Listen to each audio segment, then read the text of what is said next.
ہم نے ایک انٹرویو کیا تورخم پر، کسٹم جو کلیکٹر ہمارے آفیسر تھے ان سے پوچھا تجارت وغیرہ کے حوالے سے. Since it's Afghanistan and Pakistan, تو I wanted to talk to Salman Javed, D G Pak Afghan youth forum. We have been working a lot in this regard.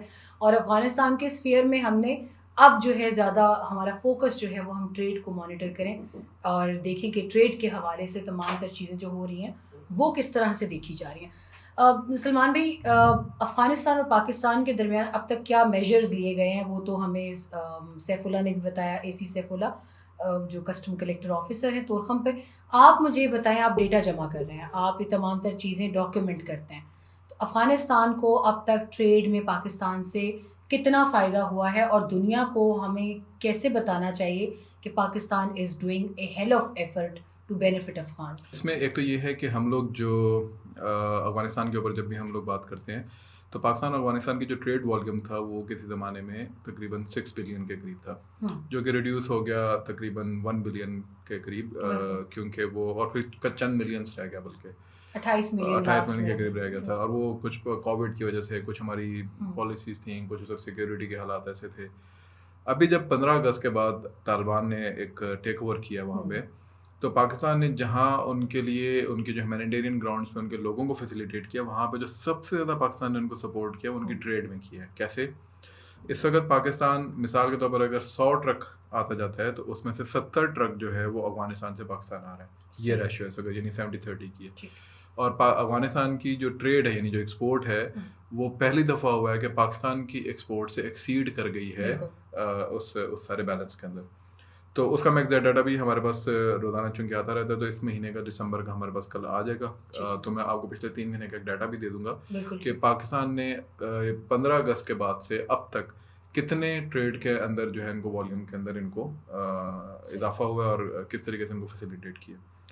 دوسری بات یہ کہ پاکستان کوشش کر رہا ہے وہاں پہ فیسیلیٹیشن سینٹرز بنانے کی. مجھے ابھی خبر ملی ہے اس کے اندر کچھ اتھارٹیز افغانستان سے ہیں جو کہ اس کے اوپر کام کرنا چاہ رہی ہیں، وہ اس سائڈ پہ فیسیلیٹیشن سینٹرز بنائیں گی اور کچھ یہاں پہ بنائیں گے. دیر از نو ڈاؤٹ کہ there are lot of issues. آپ بھی دیکھ کر آئیں گے وہاں پہ کچھ مافیاز بھی ہیں، کچھ اور بھی ایلیمنٹس ہیں جو کہ اس کو نہیں ہونے دینا چاہتے، کیونکہ ان کے اپنے مقاصد ہیں اس کے اندر کہ بھائی جیسا ایک کیوس وہاں پہ مچا رہے، کیونکہ اس کے اندر ان کے اپنے کام چل رہے ہوتے ہیں. لیکن بہرحال دونوں طرف کی جو اتھارٹیز ہیں وہ اس بات پہ ہیں کہ ہم نے ان لوگوں کو اب سپورٹ کرنا ہے، کیونکہ پاکستان کو پتہ ہے کہ اگر انہوں نے یہ راہداریاں محفوظ نہ کی اور ان کو اسموتھ نہ کیا، سب سے امپورٹنٹ بات، تو نہ صرف افغانستان بلکہ پھر جو بیانڈ سینٹرل ایشیا تک جو ہمارا روٹ ہے وہ ہمیشہ جیپرڈائز رہے گا.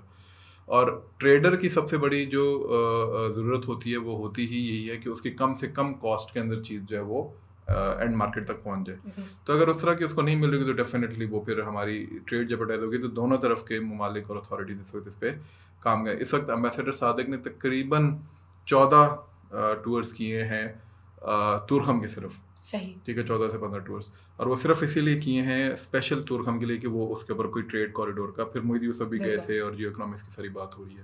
اور یہ جو I T T M S بن رہے ہیں تورخم پر بھی، اور چمن پھر ابھی ٹرین کے اوپر جو ٹرین کے وزیر آئے ہوئے تھے تاجکستان کے، وہ ازبکستان کے، تو انہوں نے جو پھر ساری اس وقت یہاں پہ ڈسکشن ہوئی وہ بھی ریکارڈ پہ آ چکی ہے. تو یہ تمام وہ ایلیمنٹس ہیں جس پہ پاکستان، افغانستان اور بیونڈ ہم لوگ دیکھ رہے ہیں، آئے کر رہے ہیں کہ کسی طریقے سے اس سارے کوریڈور کو دوبارہ سے ریوائیو کیا جا سکے. تو لیٹس ہوپ کہ اس کو پھر ہم آگے بی آر آئی اور سی پیک کا جو ہے وہ کتنا اسکوپ آپ دیکھتے ہیں کہ that will cross into Afghanistan. ہم نے پچھلے دنوں یہاں پہ ڈاکٹر طلعت کو بلایا تھا، ڈاکٹر طلعت شبیر ISSI میں ہوتے ہیں جو کہ پاک چائنا اسٹڈی سینٹر کے ڈائریکٹر ہیں.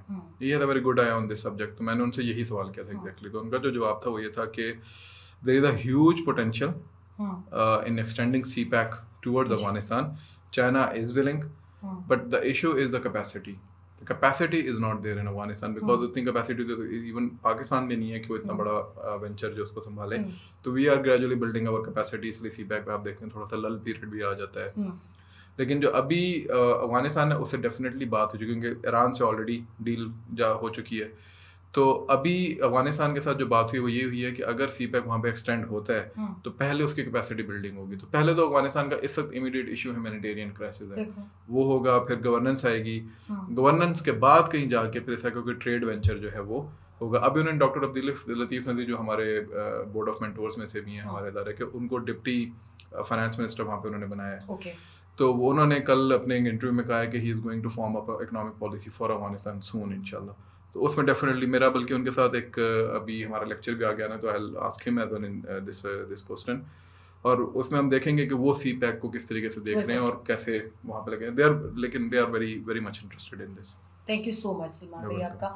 اب یہاں پر بی آر آئی اور سی پیک کے حوالے سے بات چیت تو بہت چل رہی ہے, لیکن دیکھنا یہ ہے کہ آگے افغانستان کی اپنی اندرونی طاقتیں کتنی جلدی افغانستان کو ایک کیوٹک سچویشن میں سے نکال کر ایک سسٹینیبل سچویشن میں لے کے آتی ہیں, کیونکہ اس میں امیجیٹ نیبرز میں سے کسی کا اتنا فائدہ نہیں ہے جتنا خود افغانستان.